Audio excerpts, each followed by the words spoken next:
Assalamualaikum warahmatullahi wabarakatuh.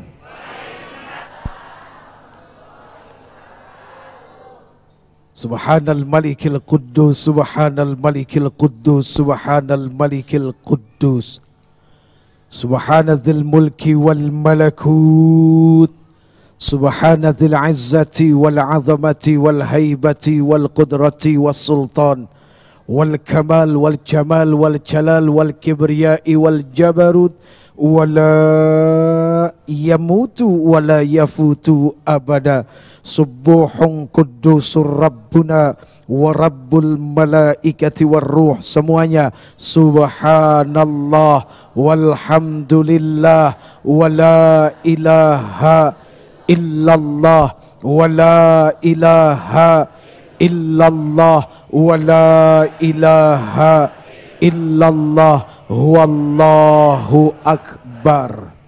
Allahumma salli ala Muhammad, Allahumma salli ala Sayyidina Muhammad, Allahumma salli ala Habibika Sayyidina wa Syafi'ina wa Maulana Muhammad wa Adam wa Nuh wa Musa wa Ibrahim wa Ismail wa Sulaiman wa Khidir wa Isa kulluhum minan nabiyyin wal mursalin. Salawatullah salawatullah salawatullah wa salamuhu wa ala alihi rasul wa sahbihi rasul, amma ba'd.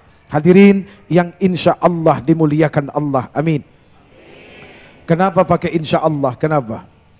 Biasanya penggunaan kata insya Allah itu untuk sesuatu yang belum pasti. Artinya tidak ada satupun manusia yang bisa memastikan dirinya lebih mulia daripada yang lain. Rasul Muhammad sallallahu alaihi wasallam, beliau adalah manusia di atas rata-rata. Kecerdasannya, ketawaduannya, kesabarannya, ilmunya, segala macamnya Rasul melebihi siapapun. Tapi ketika ditanya kepada Rasul, wahai Rasul, apakah engkau makhluk yang mulia? Apa jawaban Rasul di dalam surat Al-Kahfi? Qul innama ana basyarun mithlukum yuha ilayya annama ilahukum ilahu wahid. Katakan, sesungguhnya aku ini manusia biasa sama seperti kalian. Bedanya aku diberikan wahyu oleh Allah untuk menyampaikan tidak ada Tuhan melainkan Allah. Jelas? Jadi yang pasti mulia hanya Allah yang tahu. Manusia tidak boleh mengatakan aku lebih mulia. Ya? Seandainya kemuliaan seseorang itu harus karena jabatannya, jawab saja Allah tidak adil. Seandainya kemuliaan seseorang karena hartanya, jawab saja Allah tidak adil. Dan seandainya kemuliaan itu adalah dilihat dari pakaiannya, maka Allah pun tidak adil. Sungguh kemuliaan seseorang karena sikap, perbuatan dan ucapannya yang bisa mendatangkan manfaat bagi orang lain. Amin. Bicara manfaat, kita akan bicara bangsa. Sedih ya Bu? Sedih enggak? Sedih kenapa? Tuh kan ibu-ibu begitu. Sedih ya Bu? Sedih. Iya sedih, kenapa? Tahu. Aduh ya Allah ya Karim. Bangsa kita sudah merdeka berapa lama? Ya, 64 tahun. Kalau kita bicara usia Rasul sudah lebih setahun. Kan begitu ya? Sudah lebih setahun. Artinya apa? Kemapanan cara berpikir dan berbuat seharusnya bangsa ini sudah memiliki. 64 tahun. Ya, tapi begitulah pada akhirnya. Kita nggak boleh pesimis. Pesimis hanya akan membuat seseorang tidak akan pernah bisa maju. Justru kita harus optimis. Apapun yang terjadi pada bangsa ini, jangan melibatkan diri menjadi orang-orang yang pesimis. Karena kita akan menjadi bagian orang yang tidak mampu berbuat apa-apa.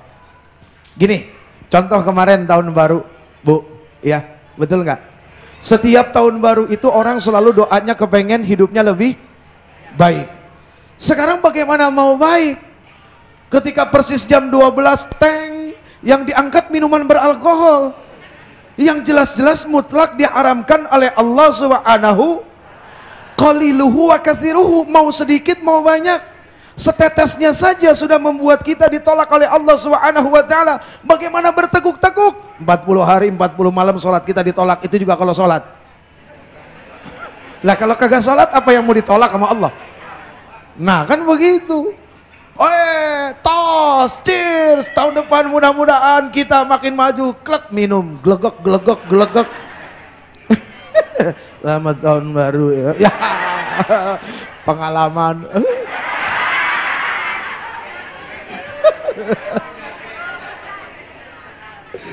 Ya Allah ya Karim. Tapi memang susah. Tahun demi tahun selalu ini dan ini saja yang terjadi. Tahun kemarin ibu saya sengaja naik motor ke Cilegon, ke Anyer. Pengen tahu di Anyer beda apa enggak sih cara orang menghadapi tahun yang baru? Ternyata sama aja. Begitu jam 11 malam saya buru-buru mundur ke Cilegon. Kenapa? Takut nggak bisa jalan. Apalagi bawa motor gede. Orang tanya, ih Ustadz kok motornya gede amat, mahal amat. Dibanding Rasul mah nggak ada apa-apanya. Rasul naik buruk. Iya kan, benar nggak? Rasul naik buruk, kecepatannya sampai ke atas. Motor gede ini mah biasa. Syiar, Islam harus syiar. Islam harus bangga, bukan mau sombong dengan barang yang mahal, tidak.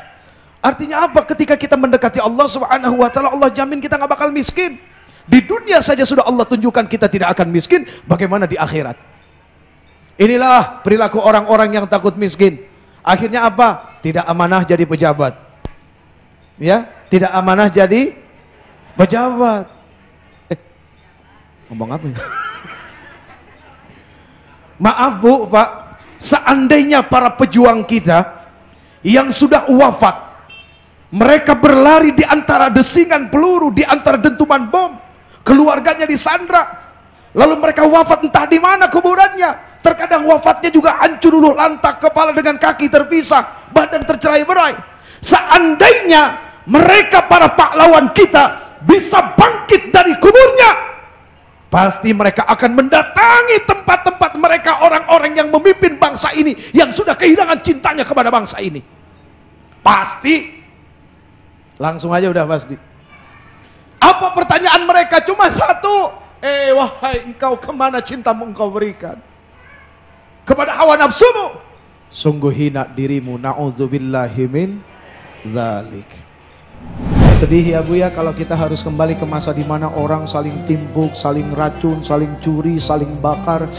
Aduh kok sepertinya negeri ini kayak nggak punya agama. Kita ini negeri yang agama terbanyak loh Pak.